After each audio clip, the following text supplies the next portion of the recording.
like I said, I'm Peter Zarins, and this is my sister Daina Ewton.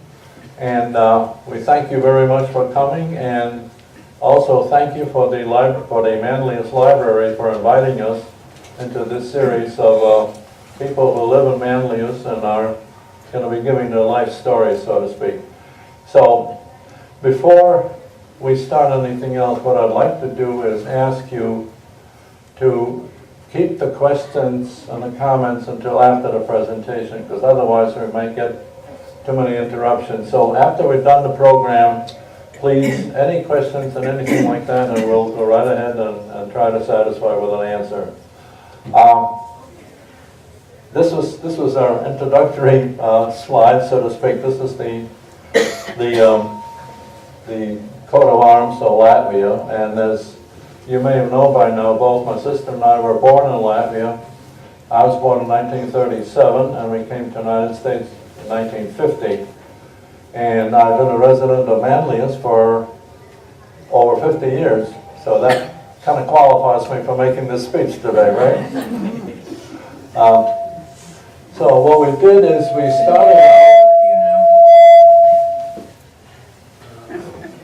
started out by making this presentation for the benefit of our children and grandchildren, so that they would know years later on where we came from and what the history was of the family. So it started out as a history lesson, but gradually we enlarged it, and we have slides of the last 50 or 60 years easily, even more than that. And I'd like to initially give credit for this particular program to my parents. My father, who was a doctor in Latvia, his hobby was photography and history. So I inherited his interest in history, and it was the photography that was his interest. And way back in the 1930s, he was very much interested in taking pictures. So we have a lot of slides going through the war, actually before the war in 1930s in Latvia. And then when we came to the States, my father continued to make copies, and his third interest was flowers and so forth. Between my mother and my father, they're the ones that brought us here through war and bombing and killings and everything else that must have been going on. So to start out, let's give you a little idea. Latvia is this little country over here, and its population never really exceeded much over 2 million people, as compared to the hundreds of millions that we have east of here in Russia and in the Germany area. So when you're a country of 2 million and you're strategically located, there's always the need or the interest of the large countries to try to take you over. So over the centuries, Latvia, Lithuania, and Estonia, as well as Finland, has been a battlefield or a battleground for the Russians from the east and the Germans and the Swedes from the west to try to take over the country. One of the reasons why Latvia was so strategically located is that it has ice-free ports. Russia does not have any ice-free port. The only port that Russia has is St. Petersburg over there, and that freezes in the wintertime. Latvian ports in Ventspils and Liepāja are mostly open during the wintertime, and so Russia, in order to have a western window, needs to have an access to the Baltic Sea and the Atlantic Ocean. So that was one of the main reasons why the Baltic states has always been desired by the Soviet Union and the Russians prior to that. So now I'll just give you a quick summary of prior to World War I, Russia controlled Finland, Latvia, Lithuania, and Estonia, and a good portion of Poland. After the 1918 when the World War I ended, Latvia declared its independence and was an independent country up until 1939. In 1939-1940, there was a secret treaty that was enacted between Stalin and Hitler. And in a sense, even though it was not known to the people in general, Hitler and Stalin agreed that half of Poland would go to Russia. All three of the Baltic states would go to Russia. The western part of Poland would go to Germany. And Germany, meaning Hitler, agreed to it because in his mind he knew that sooner or later he would be invading Russia himself. So he didn't really care for the short period of time to agree, okay, go ahead and take the Baltic states. His philosophy, and I think this, you people may know it as the Lebensraum, he felt that the German people needed more expansion territory eastward. And the Baltic states was a very strategic, a very logical situation for the Germans to plan for the future expansion. So in like we said, between 1918 and 1939, Latvia and Estonia and Lithuania were independent countries. And in the case of the Latvians, they refer to these 30 years as the good years. In Latvia, that was usually referred to as Latvia gadi. In other words, the economy was doing great, the people were doing, the society was doing great. It was a Western-oriented country. My parents remember American movies. In fact, their earliest American movie actors was Nelson Eddy and Jeanette MacDonald in their musicals that were being produced in the late 1930s. So because of the secret agreement between Hitler and Stalin in 1940, 1941, Russia moved its troops into Latvia, and there was actually no opposition to it because the Latvian army, I think, at that time consisted of 16,000 National Guards, and the Russians were coming in with a couple of 100,000 easily. So they occupied Latvia, and originally they said publicly, "Well, we need some ports, we need some harbors for our ships." But soon afterwards, it became obvious that their intentions were to completely take over the country on a permanent basis. They had sent in spies and collaborators ahead of time, excuse me, and they were making up lists of people in Latvia that should be arrested, and their lists mostly consisted of government officials, clergy, teachers, Boy Scout, Girl Scout leaders, leaders of farm league leaders, and so forth. And those were planned for arrests. And go a little bit more forward, the week of June 14th of 1941, those lists were being put in place. There were Soviet troops that spread out all over the country, and there were hundreds of cattle cars that were sent over to numerous railroad stations. And these cattle cars were there to bring the people, the Latvians that were being arrested were being taken in cattle cars to the Soviet Union and Siberia. 15,000 were taken away in a couple of days, and quite often the situation was such that the Russian troops with their bayonets would enter a house, would enter an apartment, and they had a list of who was to be arrested. And if that list consisted of mother and father and 2 children, and the family consisted of 3 children, one of those children was left behind because they only went by the list of what was to be arrested. So, a little personal comment on that is, my parents in the late 1930s employed shall we say, a domestic or a babysitter, so to speak. She was half Latvian and half Russian. And when when the Russians had fully taken over the country and things were going to be happening, she came to my mother and she said, you know, you have a home in the country. So this babysitter of my parents, or the babysitter that was employed by my parents, said, you have a home in the country, why don't you and the family go and visit your grandparents out there?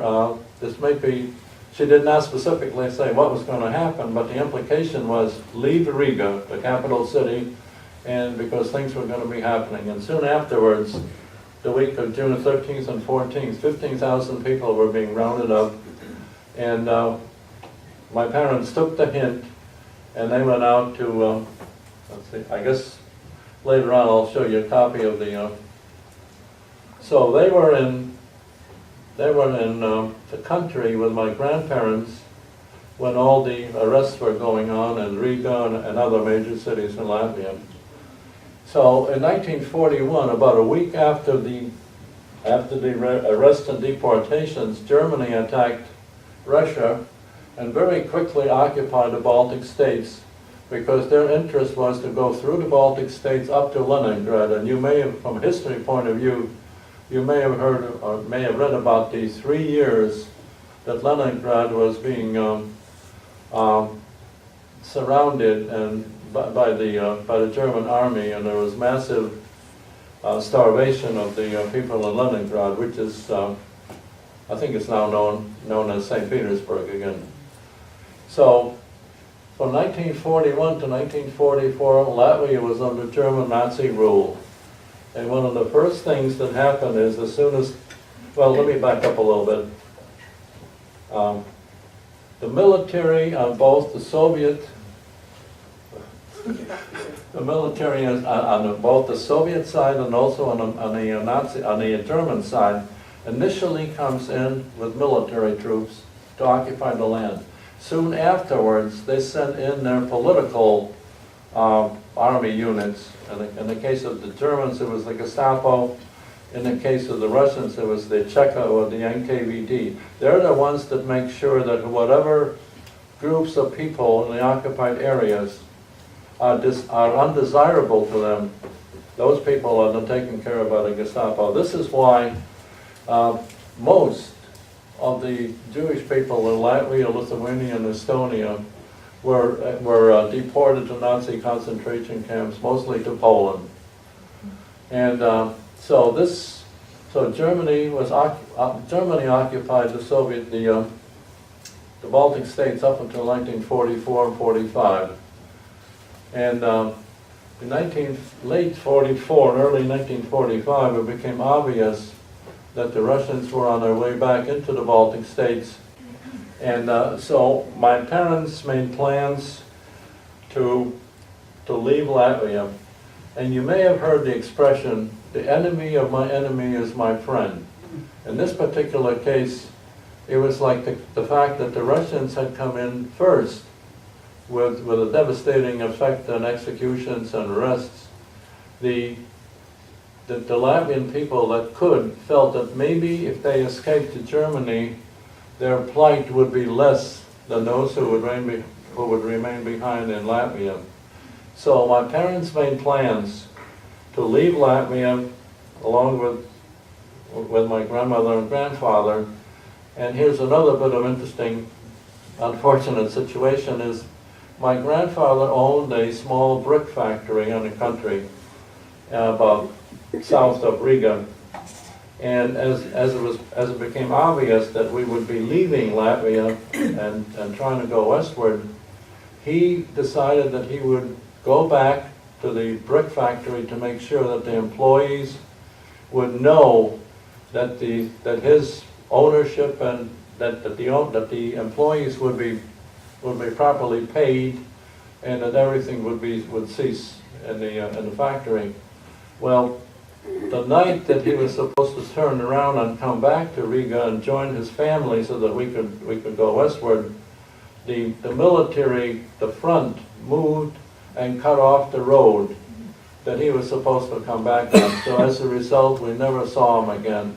He could not make it back out to Riga, where my parents and my sister and I were waiting for him. So my my parents, in a sense, waited as long as they could, and they found out that there was a German military train still in Riga, ready to leave for the ports. And this was an open military train that had equipment like maybe tanks or artillery, whatever. Here is Riga, and here's Kalciums, where my grandfather had his factory, and it's probably 30, 40 miles. To back up a little bit, Latvia is probably almost as big as New York State. So the size gives you an idea that it's a small country with only 2 million people compared to 18 million people in New York State. Well, anyways, so here we were not able to handle the, we were not able to wait up for my grandfather because the road was cut and the Russian troops had already come in and they were moving towards the sea. So my parents got on this military train and... You're ahead of yourself, please. I'm ahead of myself. Sorry, we have family history first before we get to you. Okay. This is going back to my mother's parents. In our family, my mother was referred to as Omi, and my father was referred to as Opa. In other words, we didn't say mother, father was Omi, Opa. So these are Omi's parents. Both of them were born in 1876, to give you an idea of their, and this was, my mother's family came from the city. My father's family were farmers, and their last name was Kalnic and Zarins.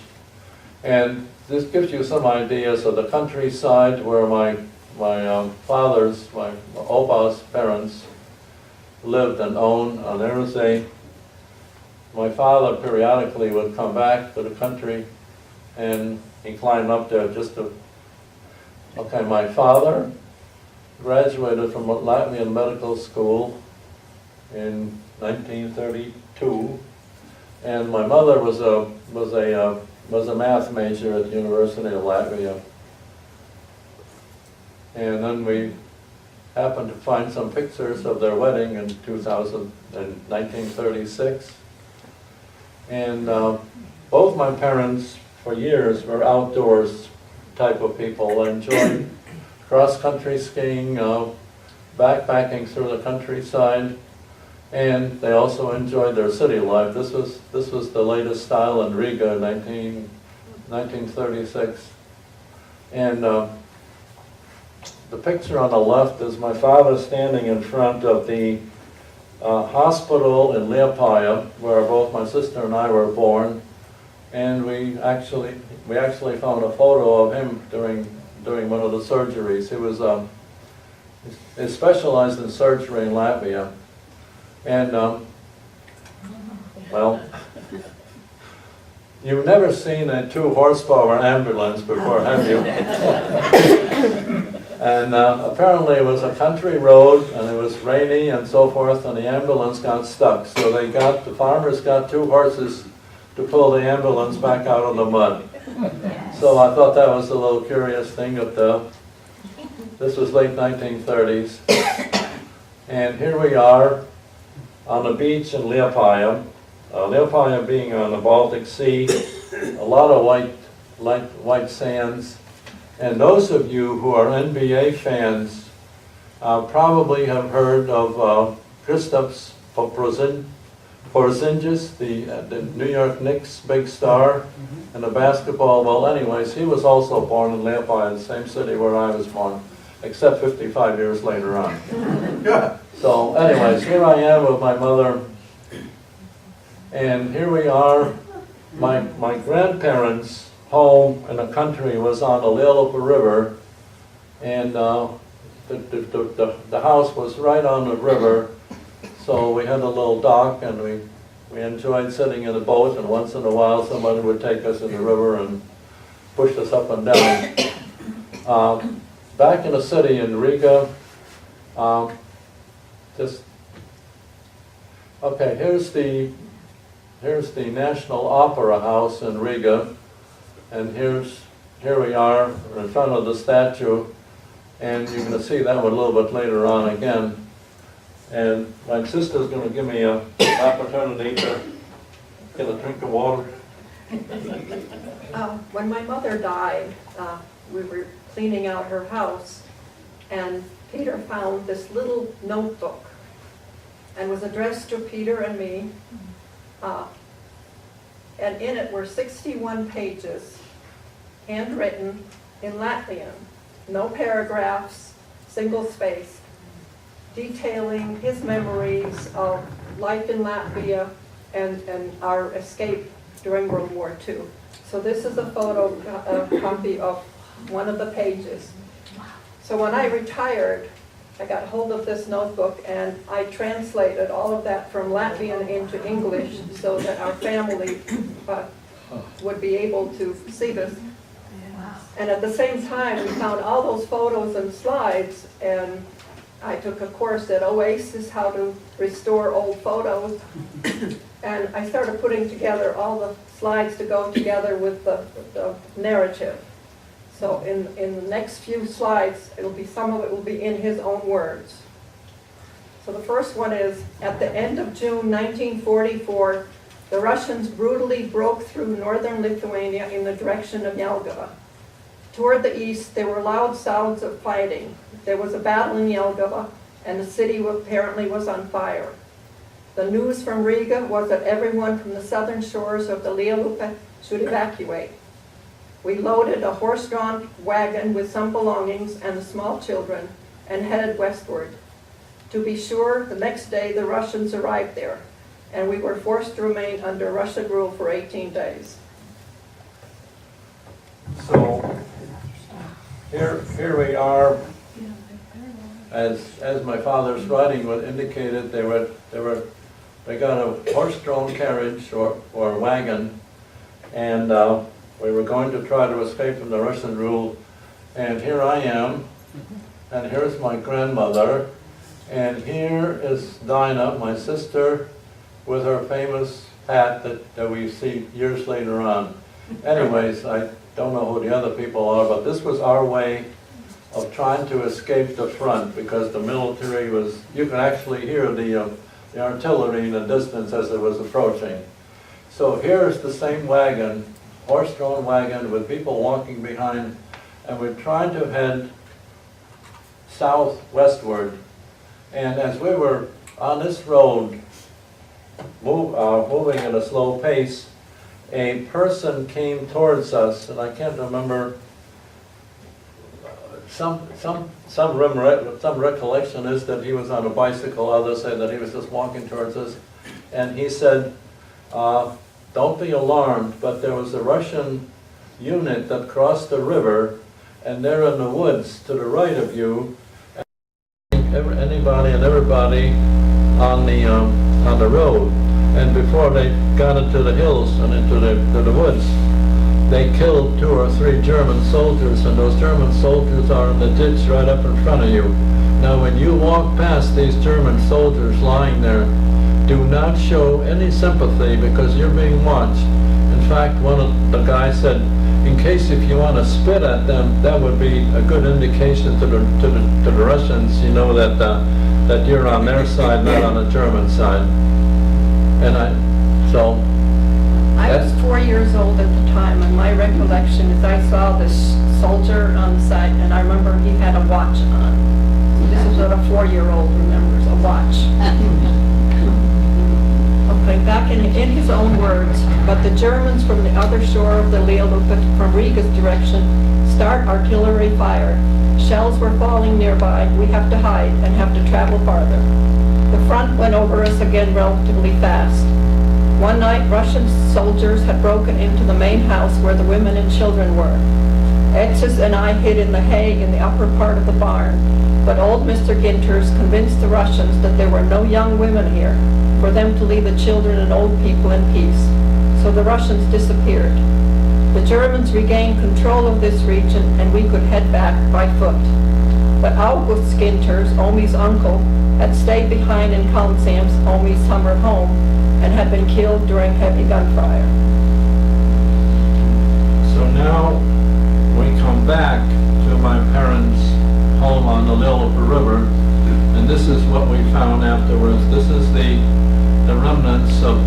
the house with artillery shells having hit both floors, and the trees apparently, I think ahead of time, the trees had been trimmed so as to be able to see the enemy.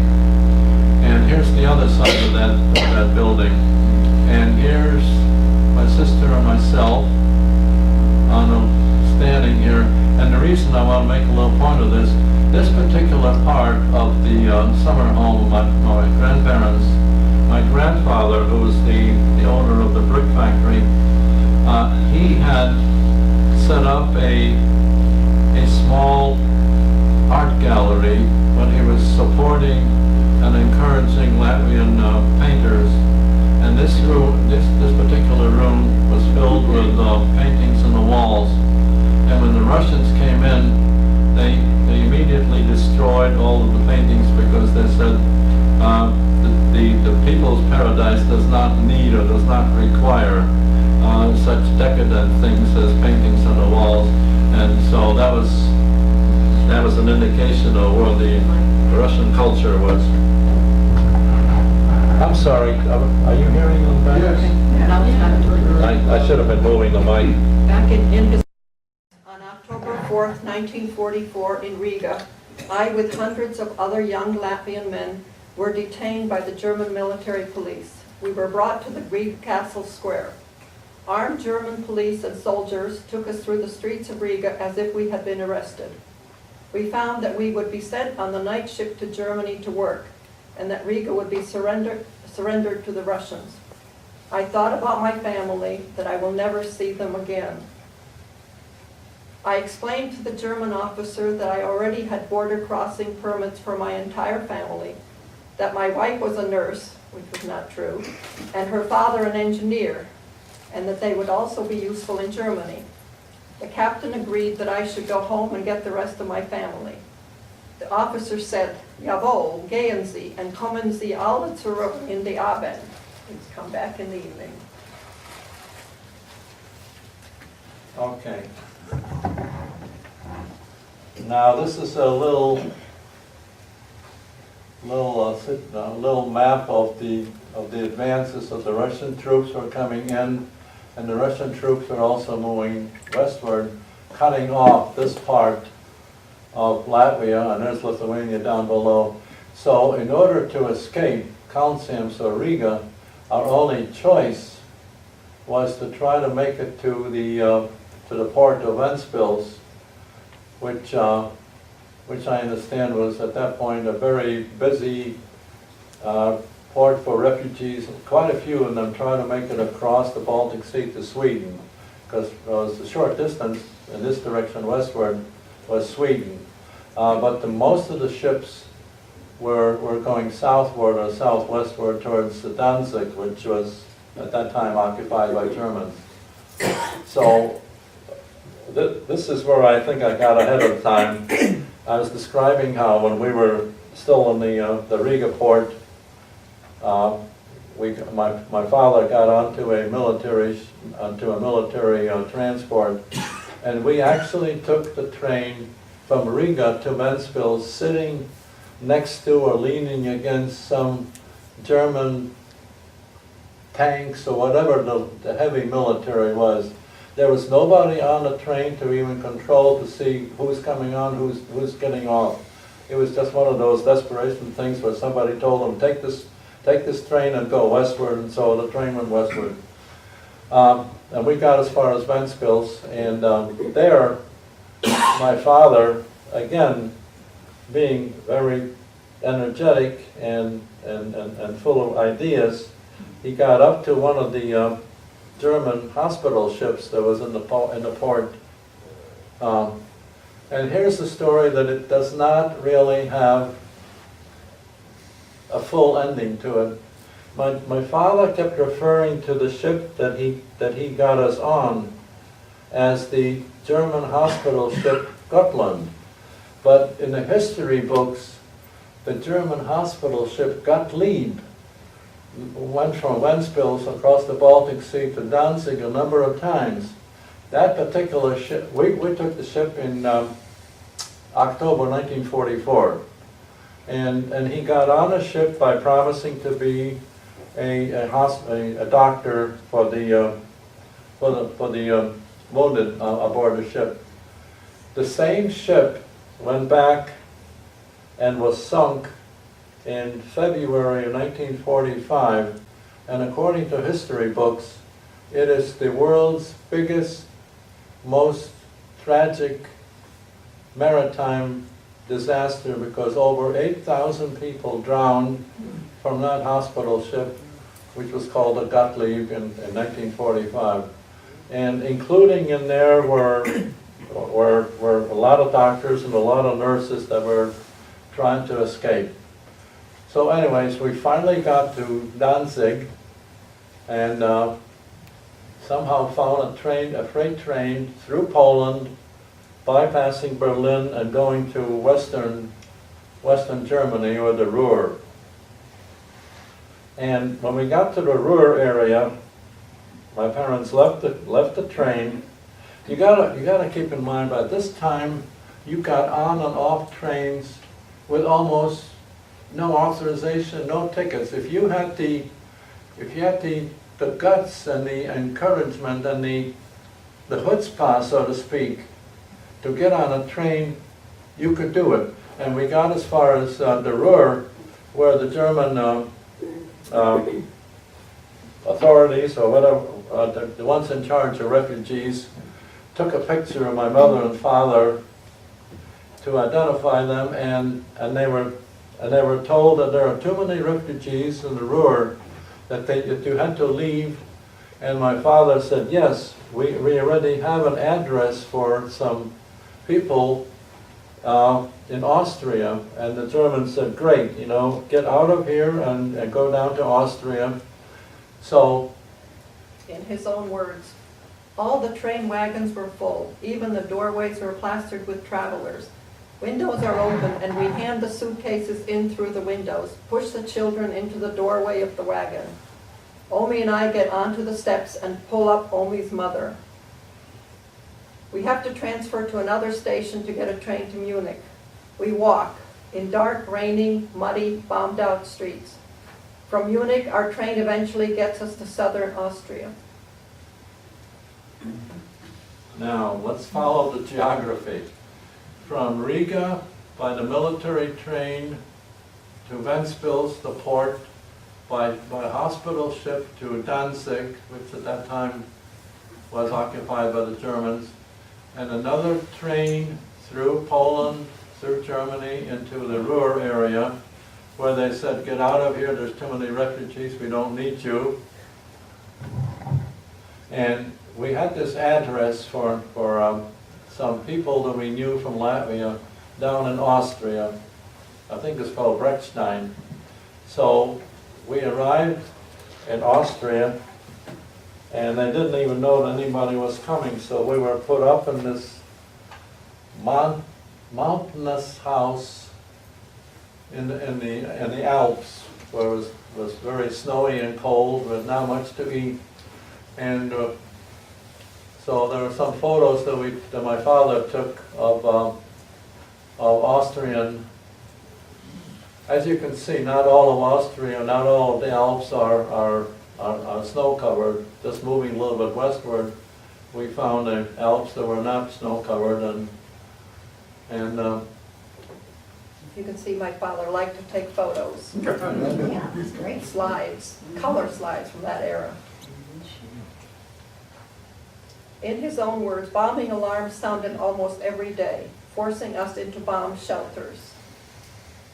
okay, the story here is that my father got a job as a doctor in a hospital in Klittelfeld, Austria.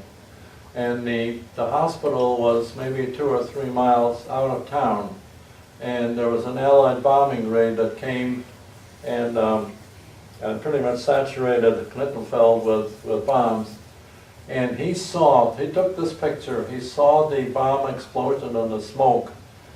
And he ran home, because we were, at that time, in the basement of a private home, hiding because of the alarms.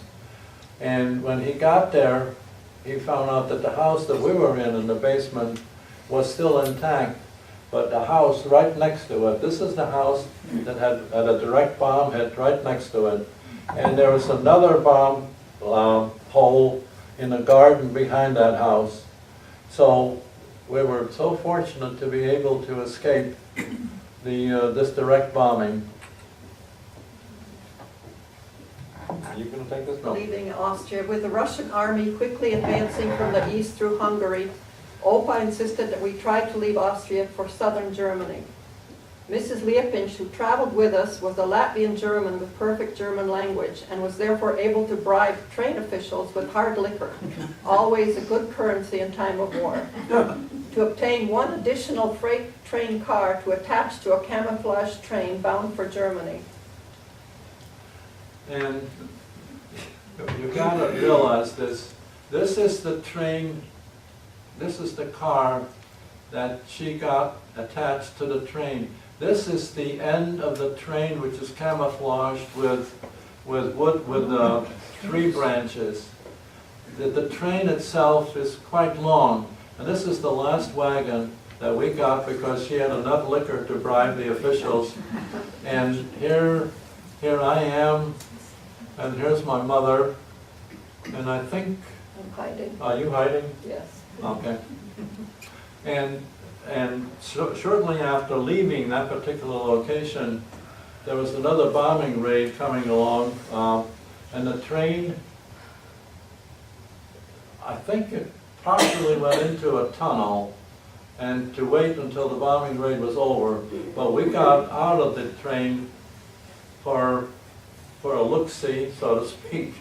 And it looks like tourists, doesn't it? You know, here we are, just here by the river and so forth. And the bombing is going on.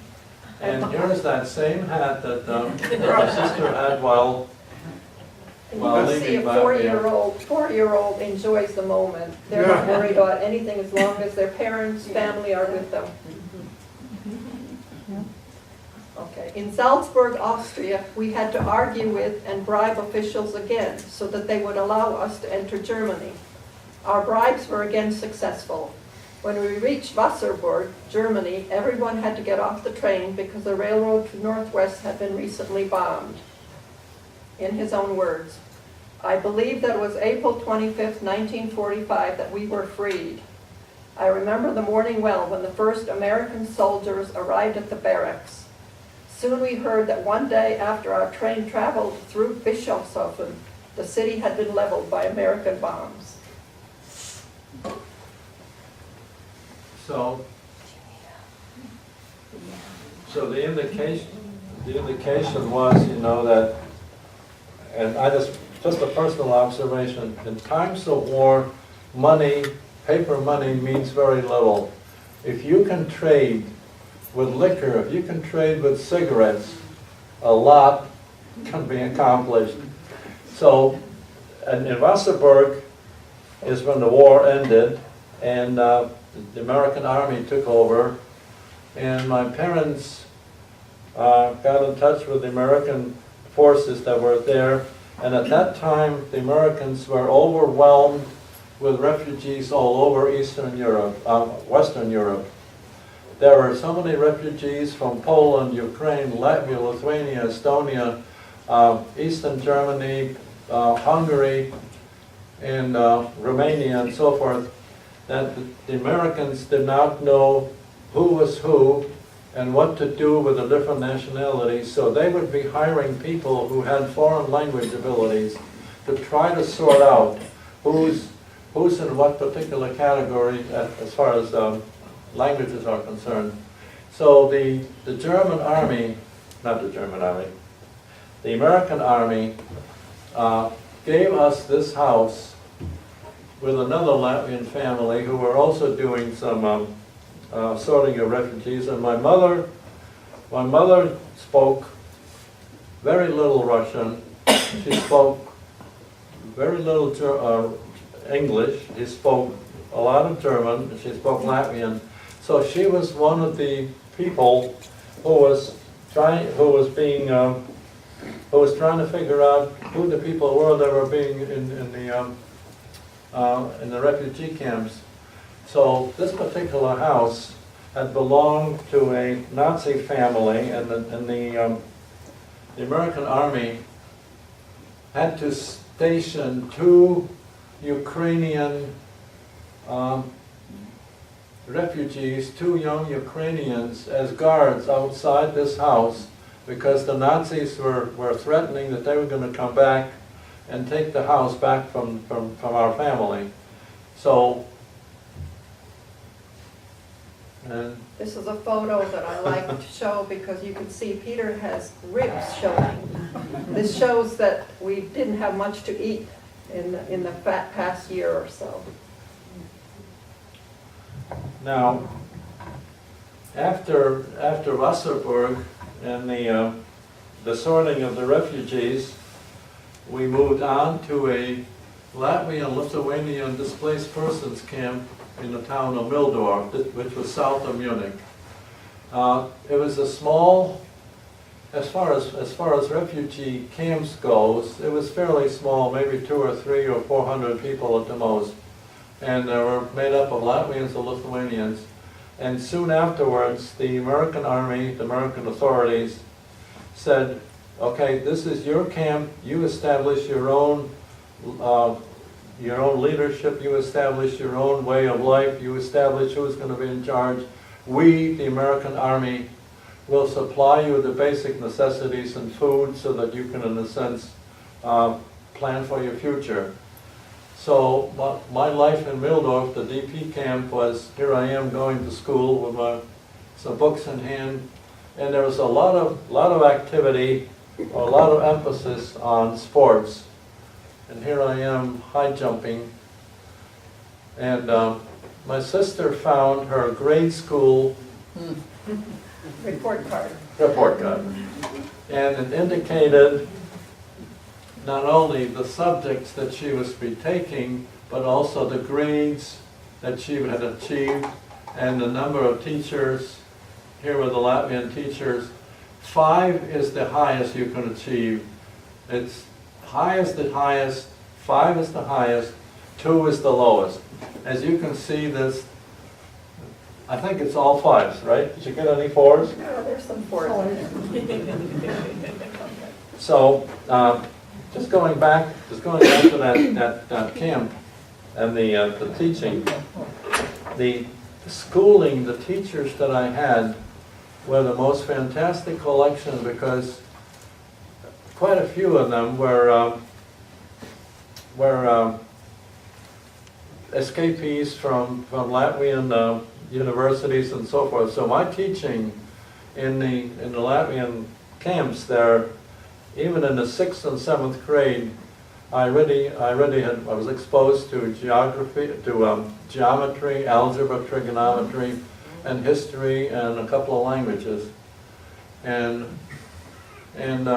people did what they could in those camps as far as supplying their own needs, and there was my sister holding on a chicken.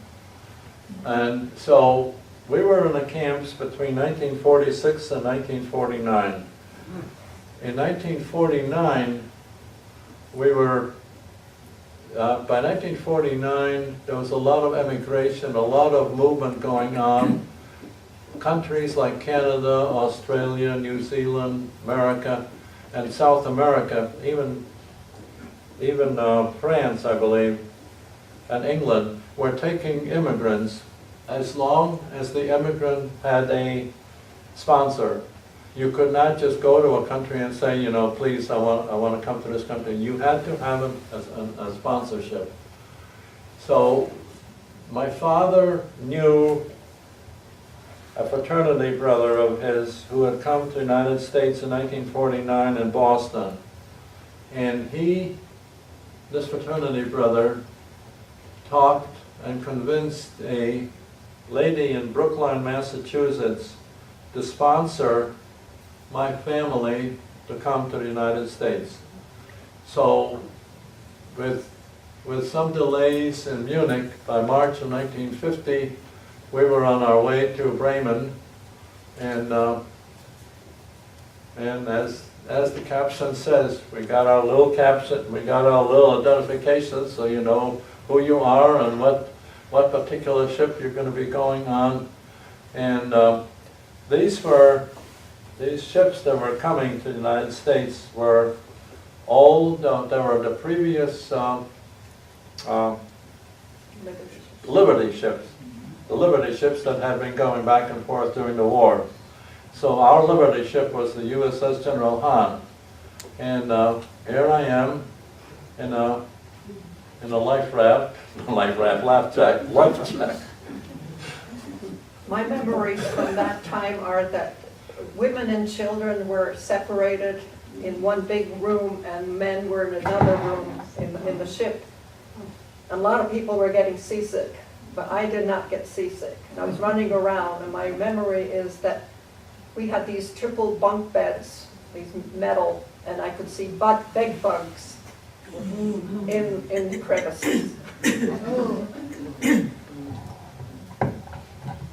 Now you can see my hat. Here we are in 1950. I started out in 1944, and this is 1950, and I have the same hat on. That's why we chose that photo, because my father took a lot of photos, but we figured that, you know, we'd keep track of Daina and her hat. And this is a boarding ship, and this is one of my favorite shots.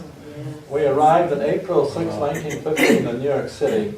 It was brutally cold. The wind chill, I don't know what, it must have been 20 or 30 below. And I made it out, my father and I made it out on top of the ship. And just enough to take the skyline of New York City as I'm standing here. And we never had to go to Ellis Island, anything like that, because we had a sponsorship. So as soon as we arrived in New York City, there were arrangements made for a train to take us to Brookline, Massachusetts, where our sponsor was. And this is Mrs. Marion Spence, the sponsor in Brookline, Massachusetts. And soon after arriving, she arranged that that Daina and I would be going to Edward Devotion Elementary School in Brookline. And we found out years later on that for the first 3 or 4 years, JFK had also gone to this school before, as a kid, obviously, but we didn't know anything about that until years later on. One little incident about the Edward Devotion School was, I was called in the principal's office, so to speak, and I did not fully understand, but I found out later on that what the principal was saying, you cannot come to school in dungarees, because Mrs. Spence, the sponsor, had bought me a new pair of blue jeans, dungarees. And not knowing the rules and regulations of schooling in Brookline, Massachusetts, I had gone to school with my dungarees. And I was told, no, that is not the accepted uniform. You know, next time you come back with something more required. So now. Okay. My daughter Cinda in 1998 was a grad student at University of Virginia, and her thesis entailed the Baltic Sea. So she traveled to Finland, Estonia, and Latvia, and this was her first trip to Latvia in 1998. And she is sitting in a boat at the dock, the same place that we were as children. And this is our then and now, 1942, Peter and I in the boat. Same river, same skyline, probably the same little, maybe even the same boat. She also went to my father's farm in Nanskinas, and she's standing in the doorway of the farmhouse, and the name of the house is above. And as you can see in this photo that I found from the 1930s, the doorway This right is the there doorway. is the same place where she is standing. Wow. And here it is right there. So we just trying to put history together as much as we possibly could. And soon I went to Latvia in 2000 and traveled around and tried to meet as many relatives as we could find. And we were probably there about 10 days or 2 weeks. And I enjoyed traveling through Riga. And I remembered years ago as a little kid seeing a photo of the same opera house and the same fountain. And here I am with Daina, and this is 1943, this is 2000, here I am sitting in the same spot. And so Daina says that I always get kind of emotional by showing this slide, but she's probably right. Because here's the Freedom Monument in Riga, this was taken probably in 1937, 38, and here's the Statue of Liberty. Both of these monuments, both of these indicate or show what freedom is all about and what people desire and what people are willing to fight for and to enjoy. So now we're in the States, and just going back a little bit, my father could not get certified to even start any medical activities in Massachusetts, because the Massachusetts law says that you need a current, up-to-date certification from your med school. And my father said, how in the world is that possible? My med school in Riga is right now under the rules of communists, and they are not going to certify that, hey, this guy who escaped us somehow is, that we have the record showing that he graduated in 1932, whatever. So we had to leave Massachusetts because the laws, and my father got a job in Memorial Hospital in Albany, because New York State did not have those kind of archaic rules. And we lived just south of Albany in Castleton-on-Hudson, and as you can see, I like dogs. And from Castleton, my father found out that there was the New York State Hospital, and so he applied and he got a job at the New York State Hospital in Wassake. It was called the Wassake State School. And the director of the New York State Hospital said to the first 2 or 3 Latvian doctors who had arrived there, do you know any other Latvian doctors that would like to have a job? Because we are so impressed with the quality and the abilities and the medical knowledge of the Latvian immigrants. And as a result, I think 12 or 13 Latvian doctors at one point or another ended up working, and there's a gentleman here whose father was also a doctor. He's a doctor here in Syracuse, but his father and my father worked together. Does he have a name? Ziggy Surides. Ziggy Surides. You're a retired plastic surgeon in Syracuse. Ziggy, I have to say, I'm sorry, we did not include you in our photo of our sound because you were already in college when we were in playing ball. So, well, in high school or in grade school and high school, we had our own little baseball, softball team in Wassake, and we had a wonderful time.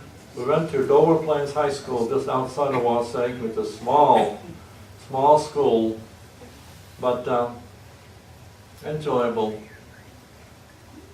All right, from Dover Plains High School, I came to Syracuse University, graduated in 1961, and I was fortunate enough to find a photo with my fraternity in the background, so anybody who knows about Delta Upsilon, that was me.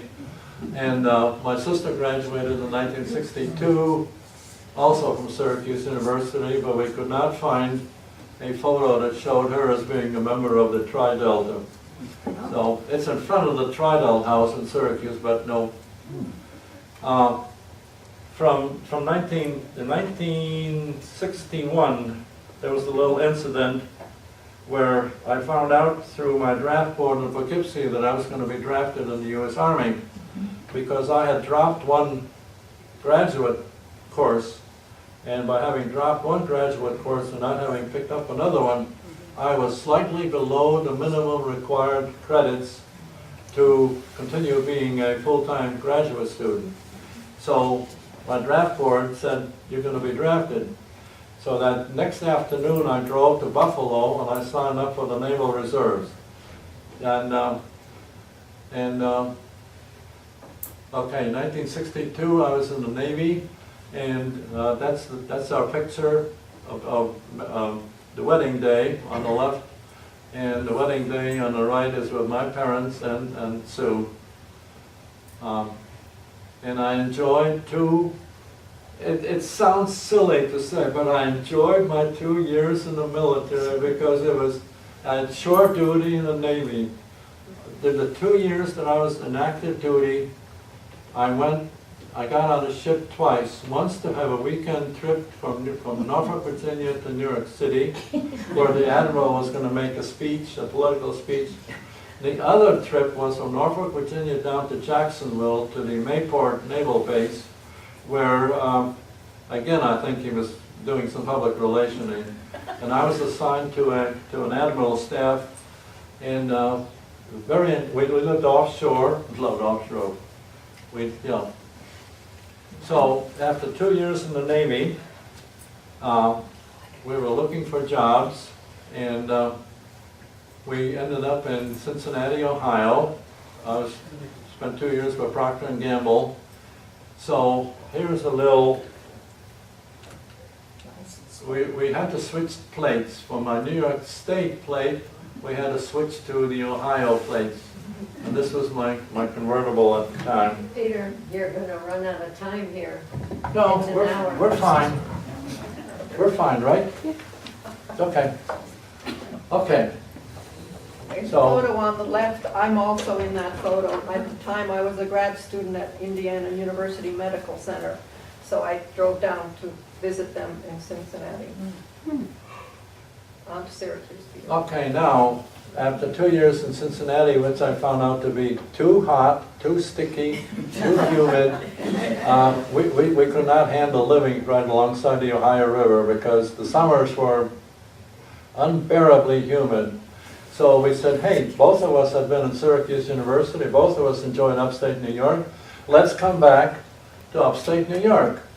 And there's Peter, spent the next 30 years at Crown Science here in Syracuse. And Daina, after some graduate work in Indiana, moved back to SU. You want to tell her what you did? I ended up being in cancer research, but I spent 22 years at Syracuse University doing muscle research, and then 12 years at Upstate Medical Center doing cancer research. So now we're in Manlius, and when my parents retired in 1973 from New York State, we talked them into also moving to Manlius. So there's my grandparents with their first 2 grandchildren. Your parents. My parents, yes. Sorry. My son, Peter Carl, and Daina's daughter, Andra, and Daina's other daughter, Cinda. As you pointed to the dog. Well, we have always loved dogs. I think while living in Manlius, we have probably had 8 or 9 dogs, sometimes more than one at a time. Because to me, a dog is just a wonderful companion. While in Manlius, we both coached. I coached my son in his little league, and Daina was the head coach of her older daughter's little league team here in Manlius. And then in 95. Anyways, Or 91. We don't- in 1991. anyways, Jennifer joins our family by marrying our son, Peter Carl. So there's my son, and there's Jennifer. And I just want to say that my son went to Enders Roads, grades, kindergarten, elementary, mid school, and high school in Manlius during the entire time. Then he ended up getting a getting a degree from Lemoyne College and a master's degree from Charlotte University in finance and MBA. So they are still in Charlotte, North Carolina. And we also found some old photos of what it was that I was doing in addition to working at Crown Science. I was part of the board of directors of the Syracuse Latvian Society, and this is not the world's most clear photo, but anyways, it's the Latvian flag, and we're also members of the Latvian Lutheran Church, because most Latvians, by nature of being many years under Swedish rule and German rule, most by nature or by habit are Lutheran. And we also enjoyed the Manlius Senior Center. This is one of the celebrations. It was probably Christmas, I believe. And this is one of the many shots that we've had, because once a year the Manlius Senior Center puts together a veterans dinner and a photo afterwards. And I found myself being in here. And does anybody recognize themselves in here? Reg. Reg? It's right in the middle, in the back, almost next to you. Oh, there you are. There's Reg, right? And my grandkids are great sports fans, especially my grandson is just crazy about basketball. And my granddaughter, Chloe, is a very good swimmer in Charlotte. She participates in all kinds of swimming meets, and they're both in high school in Charlotte. And I just finish off with another emotional picture. And thank you very much. This is the Latvian flag and the American flag, obviously, and I appreciate you listening to it, and I'm obviously, Claire, we do have some time for questions? Okay.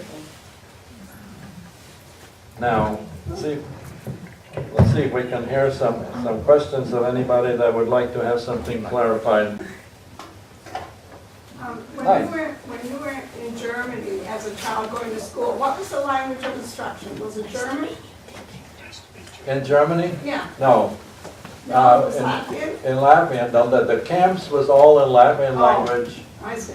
All right, and because we had a whole mess of Latvian teachers who had escaped to stay along with us. Okay. And so we had, I know quite a few of the teachers that were mine in Mildorf ended up in the States. I know some in Washington State and others were in Ohio.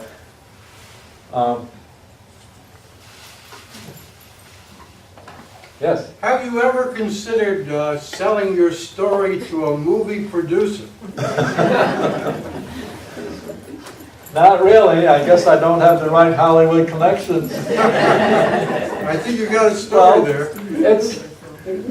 I apologize in sometimes trying to rush the thing through, because some of those stories, I keep looking at the clock over there. Some of the stories, some of the incidents could be embellished a little bit more, but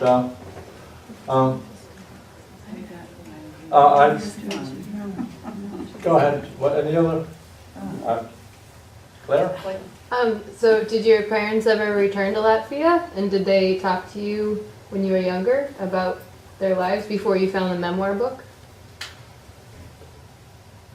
They never returned. No, my parents never did. In fact, my father died in 1990, and Latvia really did not regain its independence until 1991, and he would, under no circumstances would he have considered going back and seeing the Soviets in charge, because after the war, the Soviets sent in hundreds of thousands of military and hundreds of thousands of workers and teachers to, in a sense, try to diffuse the Latvian culture, the Latvian people, by hundreds of thousands of Russians coming in, who spoke no Latvian.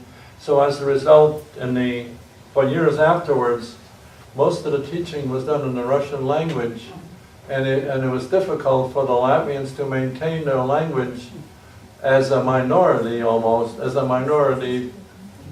The language situation has been solved. Latvia is now an independent country, and as I said, part of NATO and part of the European Union.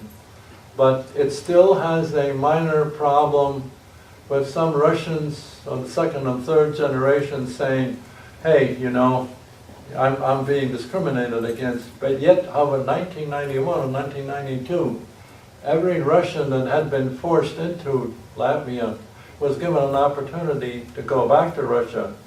And quite a few did not, because they felt that they liked the Western lifestyle, which was indicative of the Baltic states, as opposed to going back to Moscow. Or so Daina's younger daughter has been back about 4 times, probably.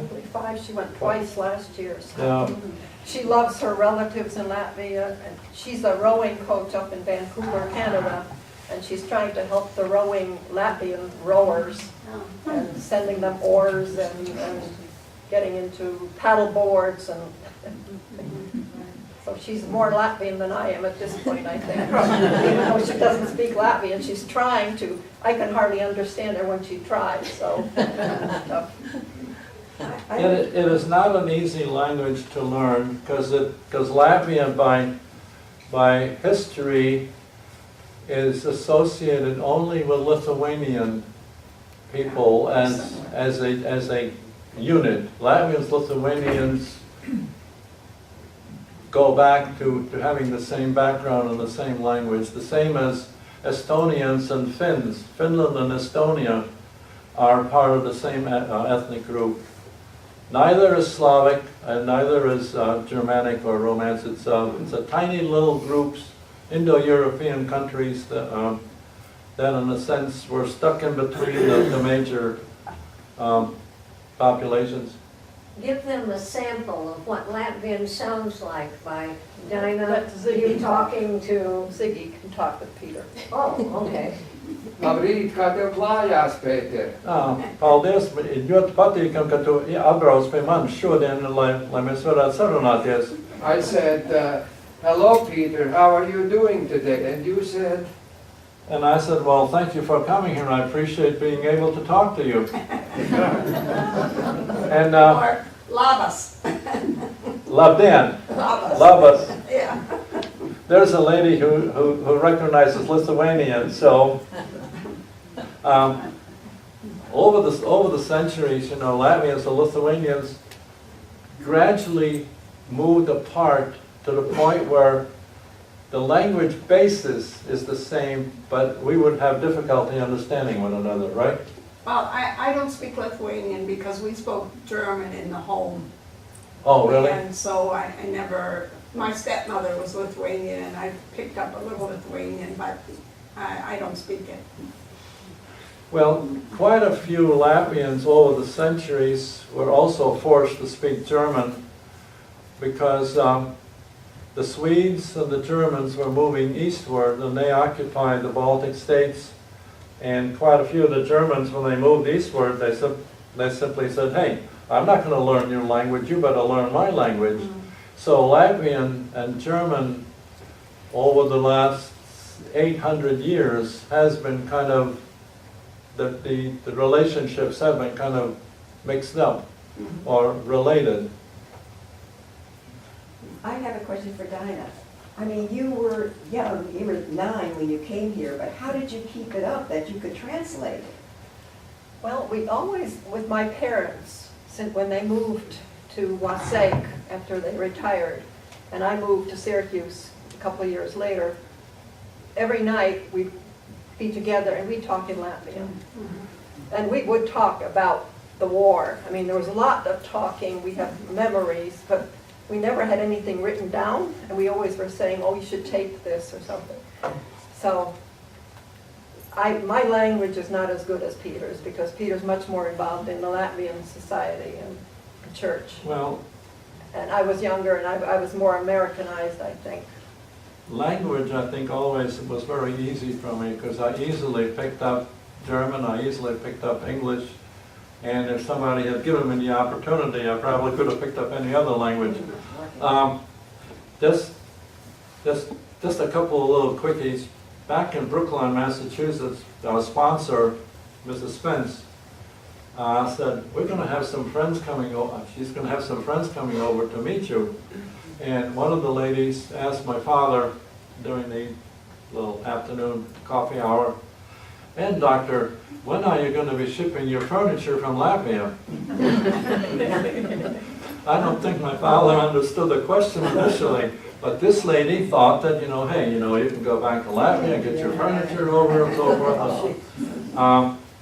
And my other thing that I remember is when I was in Castleton, the first day in Castleton, I was in 6th grade or 7th grade, 6th grade.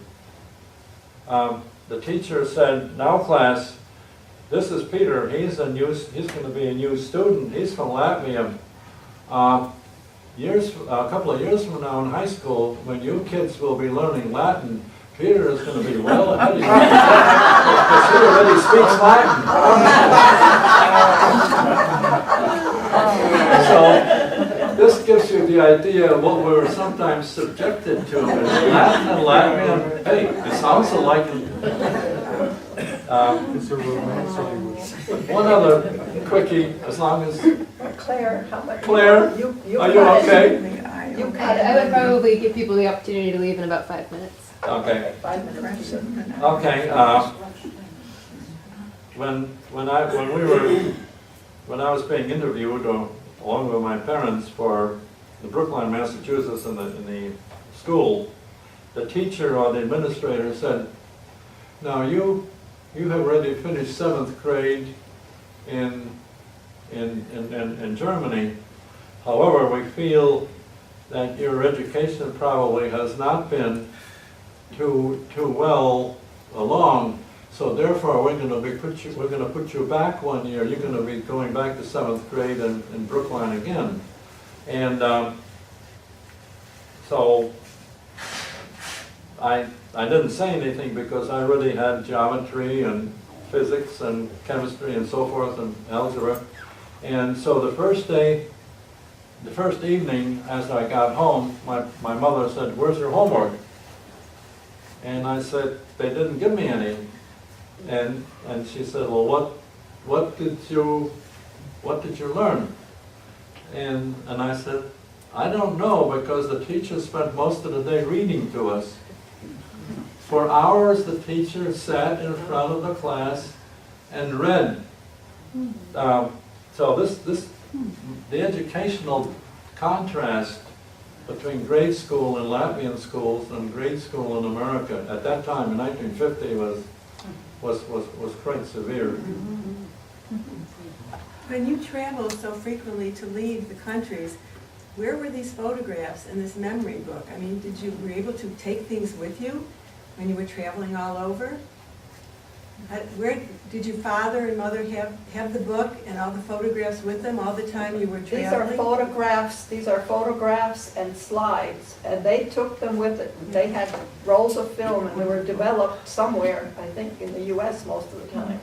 Well, the early ones were developed in Latvia, but a lot of rolls came along with my parents. My father came to this country, one of the most important things that he felt was his certificates, his medical paperwork, and cameras and slides and photos, because he felt once you lose the connection with your past, the next generation is going to have no knowledge of what we were all about.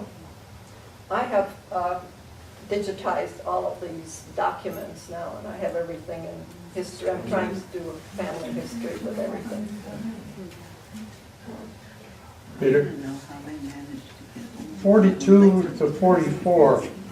What was your father and mother, what were they doing in the years 42 to 44 during the occupation? My father continued working in hospitals. He worked in a Red Cross hospital in Riga, And for a while, he also worked in the military hospital in Liepāja. My father had the most, when you're a doctor, it really does not matter what the political situation is.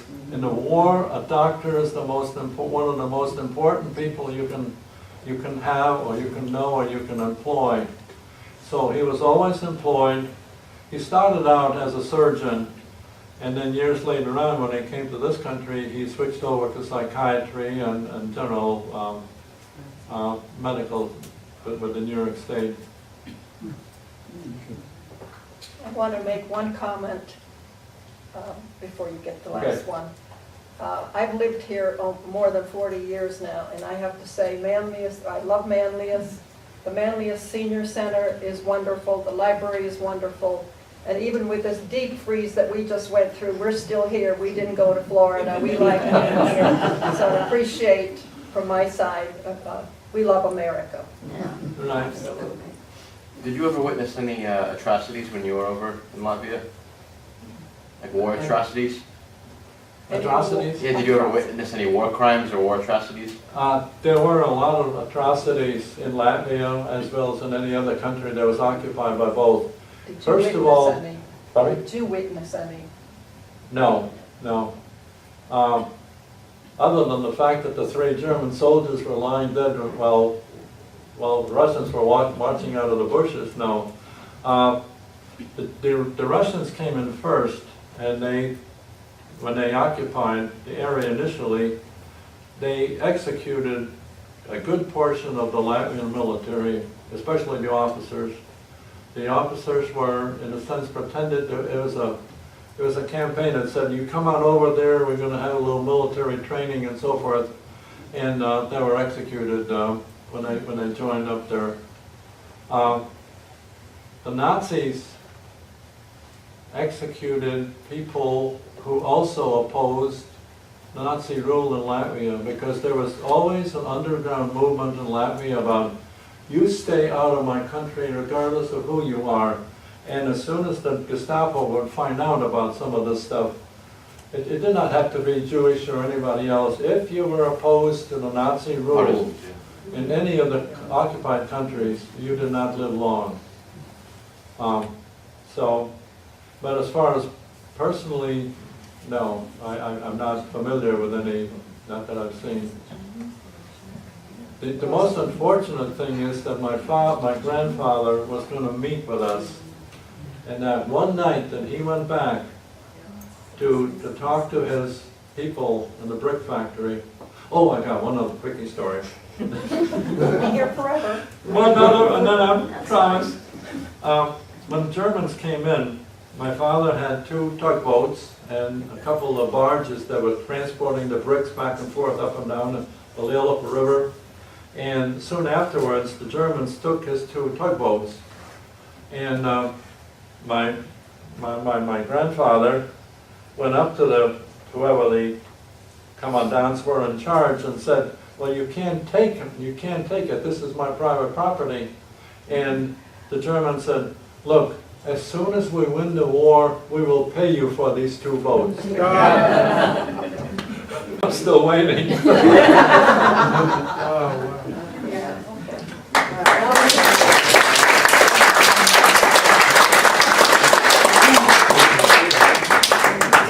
Well, thank you. Thank you. As my sister said, we love Manlius, I enjoy here, and I wish I wanted to get cold sometimes.